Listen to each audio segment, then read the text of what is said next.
22-23 დეკემბერს საქართველოს საპატრიარქოში ჩატარდა ორდღიანი სამეცნიერო კონფერენცია ოკუპირებული აფხაზეთი კულტურული მემკვიდრეობა და საინფორმაციო გამოწვევები. ღონისძიება მიეძღვნა სრულიად საქართველოს კათოლიკოს პატრიარქის მცხეთა-თბილისის მთავარეპისკოპოსის ბიჭვინთისა და ცხუმ-აფხაზეთის მიტროპოლიტის უწმინდესი და უნეტარესი ილია მეორის აღსაყდრებიდან 48 და დაბადებიდან 93 წლის თავს. კონფერენცია ჩატარდა საქართველოს საპატრიარქოს წმინდა გიორგი მთაწმინდელის სახელობის სამეცნიერო კვლევის ცენტრის მხარდაჭერით და საპატრიარქოს უწყებათა ელექტრონული მომსახურების სამსახურის ორგანიზებით. თემაზე სასაუბროდ შემოგვიერთდნენ აფხაზეთის ავტონომიური რესპუბლიკის განათლებისა და კულტურის სამინისტროს კულტურულ ფასეულობათა დაცვის სამსახურის ხელმძღვანელი ქალბატონი ნონა ქარაია და ისტორიის დოქტორი პროფესორი ქალბატონი ლია ახალაძე. დილამშვიდობისა. დილამშვიდობის, მადლობა. გილოცავთ დღევანდელ დღეს და დიდი მადლობა მობრძანებისთვის. დილამშვიდობისა, მეც გილოცავთ დღევანდელ დღეს და მადლობა მინდა გადაგიხადოთ მოწვევისთვის და გარდა ამისა მადლობა მინდა გადავუხადოთ თქვენს ტელევიზიას აფხაზეთის საკითხის და კონკრეტულად აფხაზეთის კულტურული მემკვიდრეობის ხშირად გაშუქებისა და ამ საკითხის აქტუალიზაციისათვის. დიდი მადლობა თქვენ. უნდა ვისაუბროთ სწორედ სამეცნიერო საერთაშორისო კონფერენციის შესახებ ოკუპირებული აფხაზეთი კულტურული მემკვიდრეობა და საინფორმაციო გამოწვევები ამ სახელწოდებით. პირველ რიგში რომ გავაცნოთ ჩვენს მაყურებელს სრულიად საქართველოს რაც შეეხებოდა კონკრეტულად სახელწოდებიდან გამომდინარე გასაგებია ყველასთვის, თუმცა კონკრეტულად რომ დეტალურად ვისაუბროთ, რა იყო მისი მთავარი მიზანი და რა საკითხებს შეეხნენ მომხსენებლები. მინდა გითხრათ, რომ საქართველოს საპატრიარქო ყოველწლიურად უძღვნის საერთაშორისო სამეცნიერო კონფერენციას აფხაზეთის ისტორიას, კულტურასა და გარდა ამისა სოციალურ და ეკონომიკურ მდგომარეობას. ეს საერთაშორისო კონფერენცია, წლევანდელი საერთაშორისო კონფერენცია მიეძღვნა საქართველოს პატრიარქის, უწმინდესის და უნეტარესის აღსაყდრებისა და დაბადების იუბილეებს და ამით უფრო განსაკუთრებული იყო წლევანდელი საერთაშორისო კონფერენცია. კონფერენციის მუშაობაში ჩართული იყვნენ როგორც ქართველი მეცნიერები, ასევე უცხოელი მეცნიერები. განსაკუთრებით მინდა ხაზი გაუსვა თურქეთის მხრიდან ჩართულობას, ქართული დიასპორის ჩართულობას აი ამ საერთაშორისო კონფერენციაში და ასევე მონაწილეობდნენ გერმანიიდან ქართველი მეცნიერი, ასევე ავსტრიიდან და რა თქმა უნდა ძირითადად ქართული კულტურული მემკვიდრეობის შესწავლაზე მუშაობს ქართველი მეცნიერები და შესაბამისად ქართველი მეცნიერები საკმაოდ სოლიდურად იყვნენ წარმოდგენილნი. აღნიშნულ კონფერენციის მუშაობაში ჩართული იყო საქართველოს განათლებისა და კულტურის სამინისტრო, ჩართული იყო შერიგების სამინისტრო, ასევე აფხაზეთის უმაღლესი საბჭო, აფხაზეთის მთავრობა და კულტურული მემკვიდრეობის დაცვის სამსახური, ქალბატონი ნონა და მისი სამსახური და ჩართული იყო სოხუმის სახელმწიფო უნივერსიტეტი, წარმოდგენილი იყო რექტორი და ჩვენი უნივერსიტეტის პროფესორა საკმაოდ ფართოდ.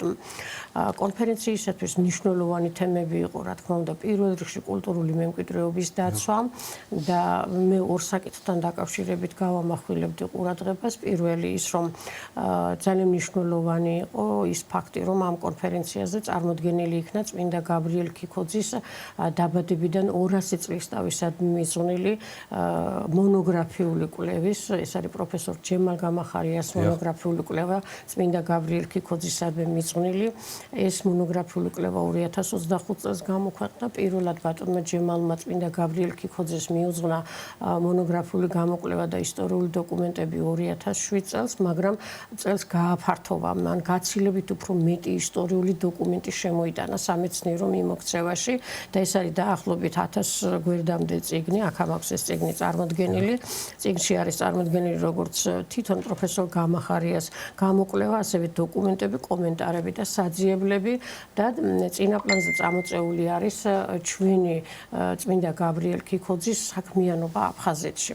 ეს არის მისი უზარმაზარი ღვაწლი, რომელიც არა მარტო ესე ვთქვათ აფხაზეთის კულტურული მემკვიდრეობის ისტორიისა და საეკლესიო ეპარქიის საქმიანობას ეძღვნება, არამედ თვითონ აფხაზი ხალხის როგორც ეთნოსის გადარჩენის საკითხსაც ეძღვნება და ამის შესახებ აქ უამრავი ისტორიული დოკუმენტი არის წარმოდგენილი.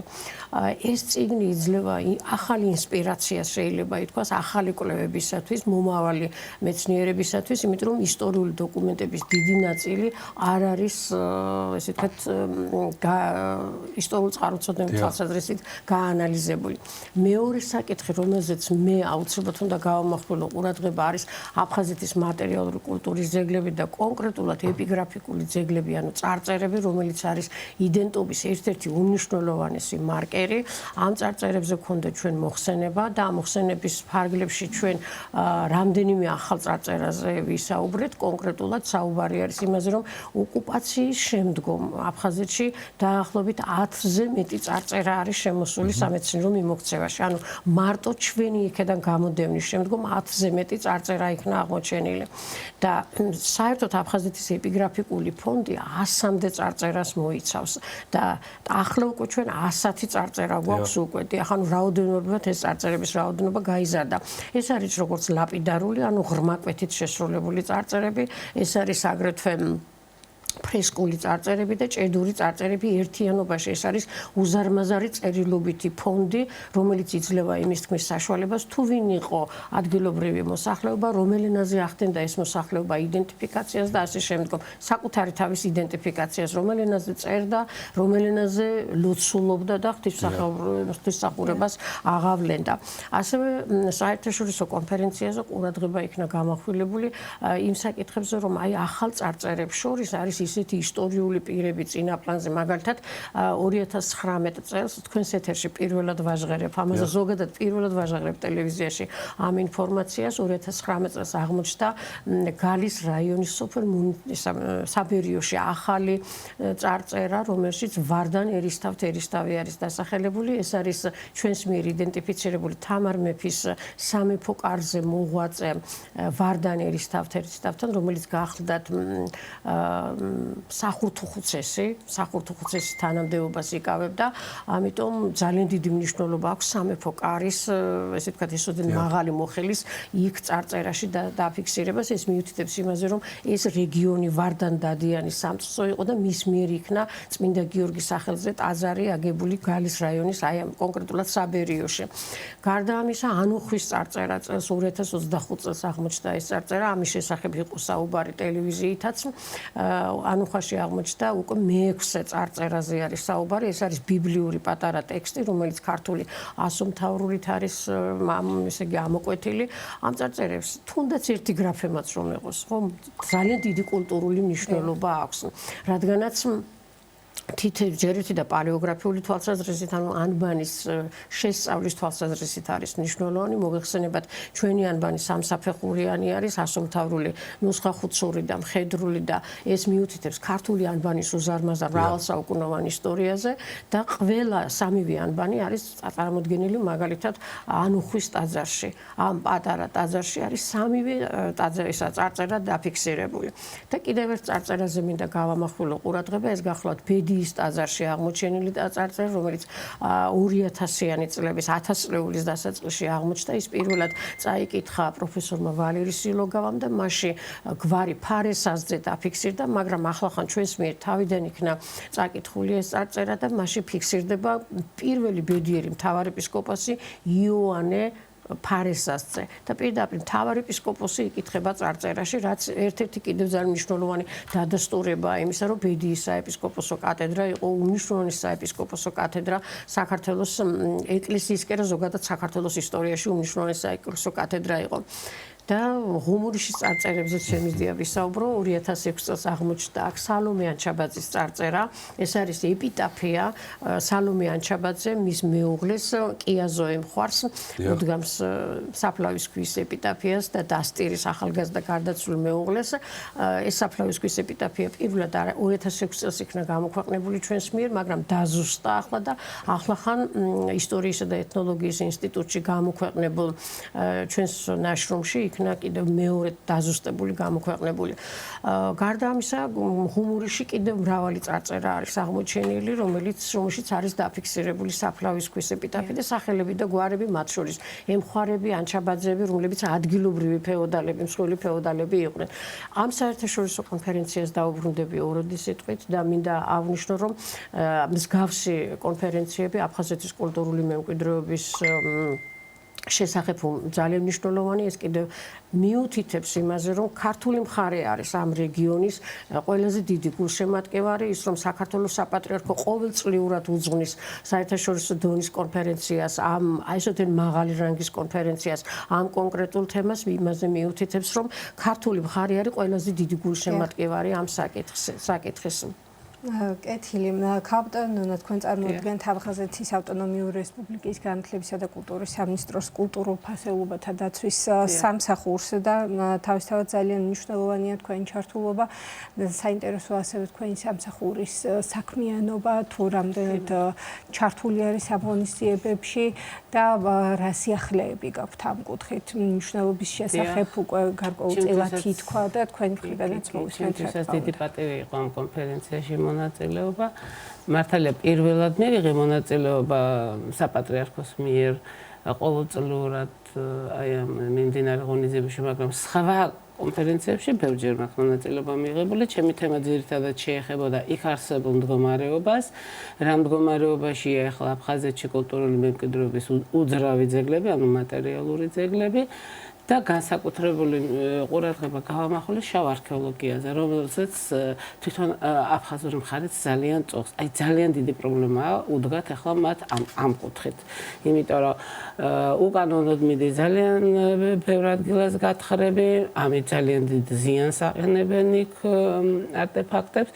და თქვენ წარმოიდგინეთ ამ გათხრებში ყოველთვის მონაწილეობას ღებულობენ რუსეთის წარმომადგენლები, თვითონ აფხაზურ მხარის სპეციალისტების ნაკლებობა, ფაქტობრივად არ ყავთ სპეციალისტები, ამიტომ გააქვთ ეს არტეფაქტები მიზნით, რომ რესტავრაციას გაუკეთებენ და უკან აღარ აბრუნებენ. ანუ აბრუნებენ ძალიან მცირე უმნიშვნელო ნაწილს და მე ეს არტეფაქტები ხვდება სხვადასხვა მუზეუმის კოლექციებში, სოთბის აუქციონზეც კი მოხდა, გაიყიდა და აი თვითონაც ძალიან შეტყობილობილია ამ ფაქტი და რა თქმა უნდა ჩვენ აღშფოთებას გამოთქვათ ყოველწლიურად ჩვენი სამსახური უტყუარ ფაქტებზე მოპოვებულ ინფორმაციებზე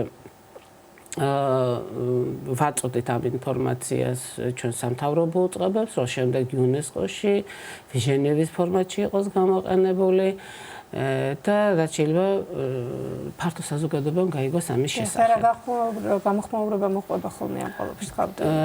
იცით რა არის, რო გითხავს ახლა რამე შედეგს მივაღწიეთ, მეთქი არა, მაგრამ ძალიან დიდი იმედის მომცემია, რომ თვითონ აფხაზეთშიც უკვე შეინიშნება აი ეს პროტესტის მუხტი და მე ვფიქრობ, რომ ესეც გამოსაყენებელია.